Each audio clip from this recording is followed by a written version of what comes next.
Syed Taqvi, wait, 1 second. العفو. Hello. 1 second. Ali. Quiet, guys. Syed Taqvi, come up. Ali. So, yeah. Why would we fight the So, what's your name? From the Sahaba? Assalamu Bro, I'll have alaikum. to drop you if you keep it. Why would I fight them though? So you said if you curse the Sahaba, you're going to hell. So I said, what about those people who go to war against the Sahaba? You said they are going to hell as well. Yeah? You agree? You curse the Prophet's wife, dude. Yeah, No, just if answer you go his to war questions against the first. Sahaba. He's bringing up 2 Ali, points. you've lost your mind. You've made 2 Why points would to we fight him. the Sahaba? So Right, certain so 1 second. individuals I'll have to did. drop you. There's too many Certain Sunnis. individuals Right, did go. fight the Sahaba. So let me just get this right, because obviously I've just joined. I don't want to just assume, right? So host, you asked him that if you curse the Sahaba, what's the outcome, so to speak, and he said you're going straight to hell, right? Yeah, so basically he made the statement. He goes, Shias cursed the Sahabas.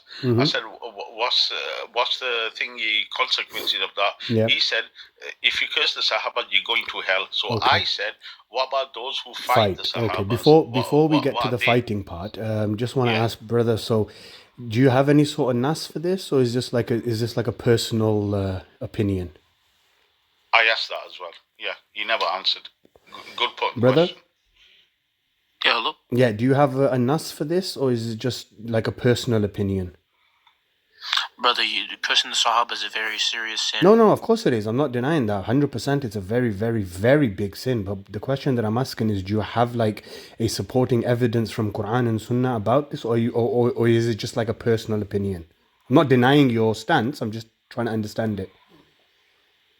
It's an opinion. Okay, fair enough. So if it's an opinion, then in Islamic legislation, you can't prove that someone's definitely going to go to hell if they curse the Sahaba. But okay, let's move on to the part where you said that cursing the Sahaba. So is Imam Ali one of the Sahabas of the Prophet? Yes. And Muawiyah is also a Sahaba of the Prophet? Yeah, and he gave ibadah to Muawiyah. But that's not what I was asking. So both of these, I understand. we can discuss that as well. He gave about ibadah. I think you mean bay'ah, not ibadah. Bay'ah. Yeah, no, ibadah is worship of Allah, brother. So it's okay. Okay, so Muawiyah cursed Imam Ali. So does that mean Muawiyah is going to hell? No, because he swore bay'ah to Ali. No, so there's a difference of opinion, because if he swore bay'ah to Ali alayhi salam, then he wouldn't have gone to war with him, would he, in the Battle of Siffin? So you don't give someone bay'ah and then go to war with them. Right? It kind of defeats the purpose of the bay'ah in the first place. But I'm not talking about the battle. I'm saying Muawiyah cursed Imam Ali, ordered people to curse Imam Ali, and even questioned people who refused to curse Imam Ali. Now you admitted Imam Ali is a Sahaba, and you've also said cursing Sahaba means you're going straight to hell. So is Muawiyah going to hell? I don't know, that's between Allah. Oh, so now it's between Allah. But for Shias, if we curse a Sahaba, we're going straight to hell, no questions asked. But when it comes to Muawiyah, all of a sudden you don't know, it's up to Allah? Can you see the hypocrisy? Brother, I don't support Muawiyah. I didn't say you did. I didn't say you did support him, nor did I allude to the fact that you supported him. All I said was, you made a statement, I asked you a question based on your statement. So earlier you were saying with confidence that you Shias curse the Sahaba, therefore you're going to hell, no questions asked, straight to hell. But then when I show you Muawiyah cursing Imam Ali, all of a sudden it's, I don't know, Allah will decide. So why can't Allah decide if the Shias are going to go to hell? Like, why have you decided it? Brother, I don't decide anything. You just said going straight to hell. You decided it yourself. You became Qasimun Nari wal Jannah yourself. No, please don't say that. But that's your accusation. So coming back to Muawiyah, he cursed Imam Ali for many, many years, ordered people to curse Imam Ali. Is he going to hell? Simple question. Your answer should be yes. But I don't control that. No, I know that. But your point earlier was cursing Sahaba equates to hellfire. Because it's a very bad sin. You can't curse the Sahaba. No, I understand that. So Muawiyah cursing Imam Ali was wrong, and I admit that. But then my question is, what's the consequence of Muawiyah for doing something like this? It could be hell. It could not be. I don't know. Fair enough. Then we move on to Abu Dhar al-Ghafari. He was a companion of the Prophet, yes? Yes. Yeah, and yes. Uthman ibn Affan was also a companion of the Prophet, yes? Sure, yeah. Uthman unalived Abu Dhar al-Ghafari. So a man who's promised Jannah, apparently, Uthman, has unalived a man about whom the Prophet said Jannah is waiting for three. So we're all waiting for Jannah. Jannah in itself is waiting for three. Who? Salman, Abu Dhar, and Miqdad. Three companions of the Prophet, may Allah be pleased with them.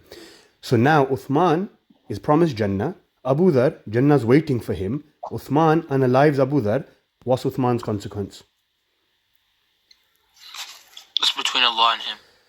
See, I like the fact that when it comes to these Sahaba, all of a sudden it's between Allah, but when it comes to the Shias, all of a sudden it's, takfir, kafir, going to hell. Like, why the double standards, brother?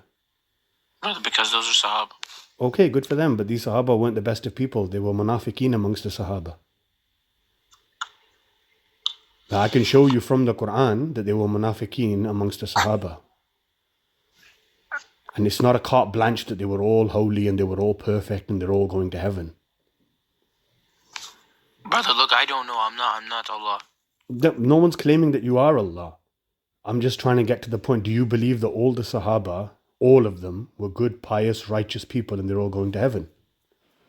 Of course, why wouldn't I? Right, so then when Allah calls certain Sahaba munafiqeen in the Quran and says they're going to hell and God's going to punish them, what happens to them?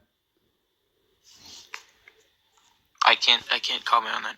No But you get my point though? Like, you're trying to give a carte blanche idea that all the Sahaba were good, but amongst the Sahaba they were munafiqeen. Otherwise Surah Munafiqun wouldn't have been revealed, right? And also in the Quran in chapter 9, Surah Tawbah verse 101, Allah talks about the people around the Prophet in Medina and says to the Prophet, these people are munafiqeen who have peaked in their hypocrisy, and marratain, Allah will punish them twice and He'll bring them back for a great punishment. And He says to the Prophet, you don't know who they are. Allah says, I know who they are. They're around you. Brother, I can't continue this because I don't have enough knowledge. Well, I respect that, brother. I respect that. So next time, don't come up on a panel and start accusing Shias of going to hell, right? If you don't have the knowledge, okay? So just, inshallah, humble yourself next time. Don't just start accusing Shias and directing us towards hellfire. And then when I start bringing historical facts, all of a sudden, I don't have the knowledge anymore, right?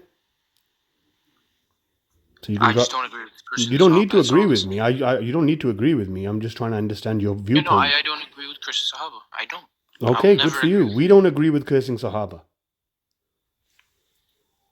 Since when? Since the beginning of time, bro. What do you mean, since when? Like, we don't curse the Sahaba that were good and pious. We just basically do la'na upon those who were the munafiqeen. And I've just showed you from the Quran that they were munafiqeen amongst the Sahaba. Allah even says in there's a narration that you have in Bukhari, or even mentions that he's gone. Chalo, I'll just end with this. There's a narration in Bukhari where the Prophet on the Day of Judgment is going to be standing towards the gates of heaven, and he's going to see a few of his companions, and he's going to say to them, come here, my companions, and the angels are going to order them to go towards the hellfire, and the Prophet's going to inquire, Ya Allah, my companions. Allah's going to say, Ya Muhammad, you don't know what they did after you left this world. They apostated, meaning they left the religion of Islam.